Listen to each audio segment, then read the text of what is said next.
దివంగత మాజీ ప్రధానమంత్రి రాజీవ్ గాంధీ వర్ధంతిని కాంగ్రెస్ పార్టీ ఆధ్వర్యంలో ఘనంగా నిర్వహించారు. జగిత్యాల జిల్లా కేంద్రంలోని ఇందిరాభవన్లో రాజీవ్ గాంధీ చిత్రపటానికి పూలమాలలు వేసి నివాళులు అర్పించారు. 2 నిమిషాల పాటు మౌనం పాటించారు. అనంతరం జగిత్యాల జిల్లా కేంద్రంలోని ధర్మపురి బైపాస్ రోడ్డులో రాజీవ్ గాంధీ విగ్రహానికి పట్టభద్రుల ఎమ్మెల్సీ తాటిపర్తి జీవన్ రెడ్డి పూలమాలలు వేసి నివాళులు అర్పించారు. అనంతరం ఈ సందర్భంగా ఎమ్మెల్సీ జీవన్ రెడ్డి మాట్లాడుతూ 4 దశాబ్దాల క్రితమే భారతదేశంలో సాంకేతిక విజ్ఞానానికి బాటలు వేసిన భారత దార్శనికుడు రాజీవ్ గాంధీ అని అన్నారు.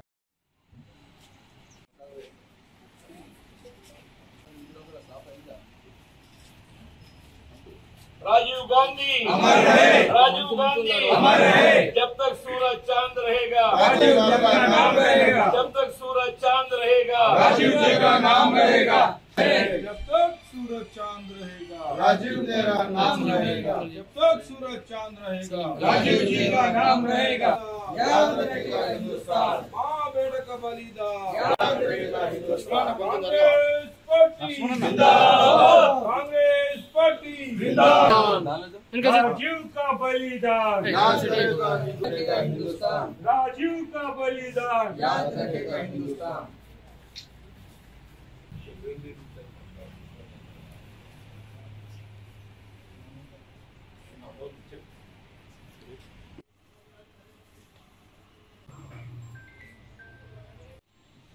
राजीव गांधी अमर है। मानी वर्धन प्रोग्राम ఉంటుంది. మేము రాత్రి జెండా పెట్టుకుంటాం. మరి కొంతమంది జెండా తిరిగి రాజ్యం ఎందుకు చేయగలుగుతాం అని యాక్షన్ చేయగలుగుతాయి.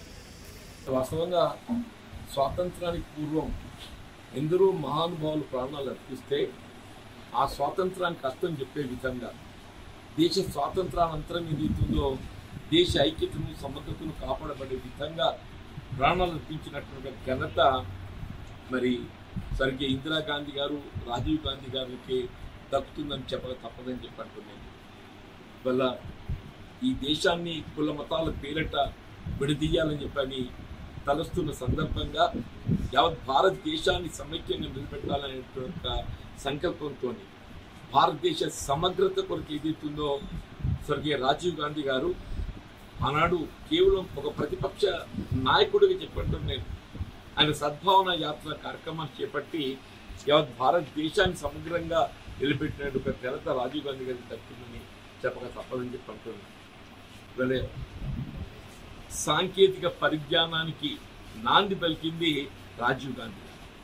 ఆనాడు శామ్ పిట్రోడా ఒక సలహాదారుడు ఏదైతుందో దేశాన్ని ఆధునిక యుగంలోకి అడుగుడిపచేసే విధంగా మరి కార్యక్రమాలు రూపొందింపచేసి ఇవాళటి ఆధునిక భారతదేశానికి నాంది పలికింది రాజీవ్ గాంధీ గారు అని చెప్పంటున్నారు.